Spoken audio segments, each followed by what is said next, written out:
When we talk about truth and untruth, generally we are thinking of truth as a verbal truth that we speak. Oh, I spoke the truth, or I spoke a lie. These verbal truths or verbal untruth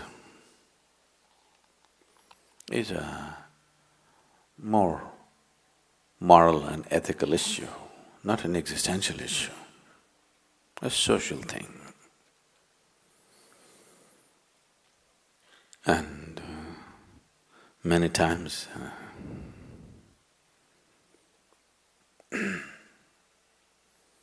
you know, there's a lot of terrorist attacks going around in the world. You just had one, we've had plenty back home.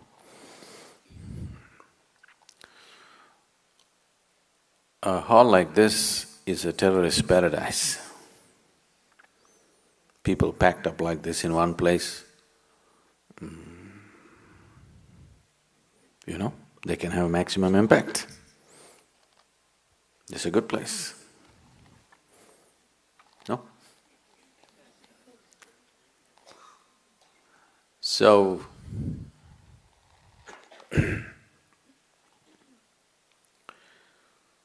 when I was coming just now, I met a terrorist. Because everything is quiet here, he didn't know whether there are people inside or not. He's trapped up. He asked, are there people inside?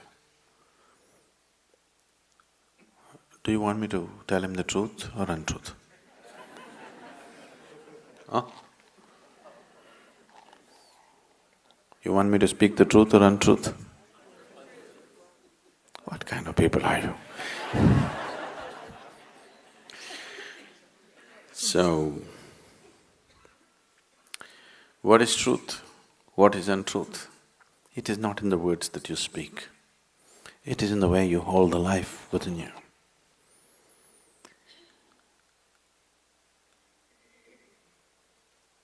The nature of existence is such that it's all inclusive, You know the 10 horrible people in this class who don't believe in God.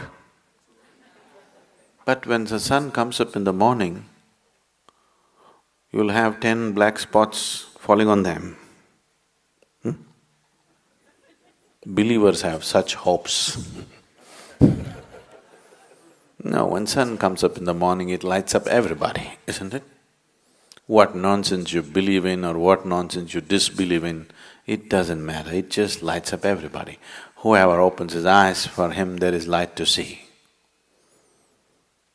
Who you are, what you're thinking, what you're doing, are you this or that, it doesn't discriminate. Whether you are a crawling worm or a big human being, it doesn't discriminate. So the essential nature of life is all inclusive. There is no discrimination. This is the truth. If you sit here like that, absolutely all-inclusive, you are in touch with truth.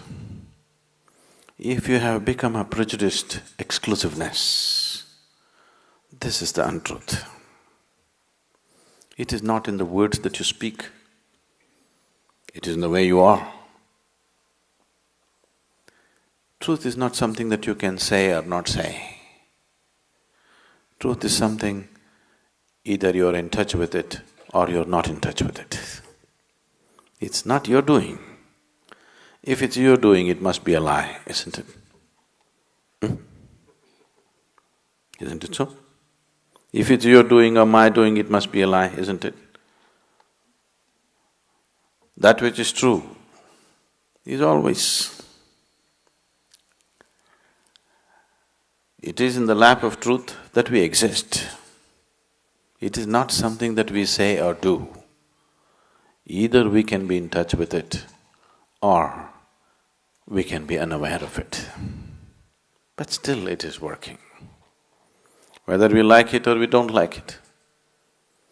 In the very breath that we take, we're inclusive, isn't it? Yes? Whether we are willing or unwilling, in the very breath that we inhale and exhale, we are all inclusive, isn't it? If you become exclusive, truly exclusive, you will be dead.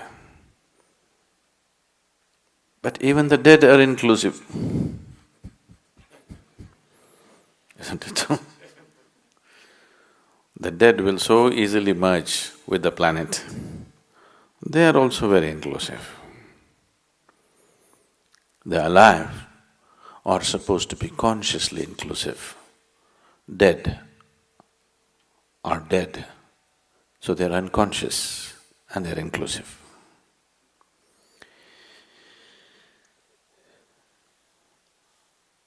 The litmus test for you, whether you're in touch with truth or not, is just this.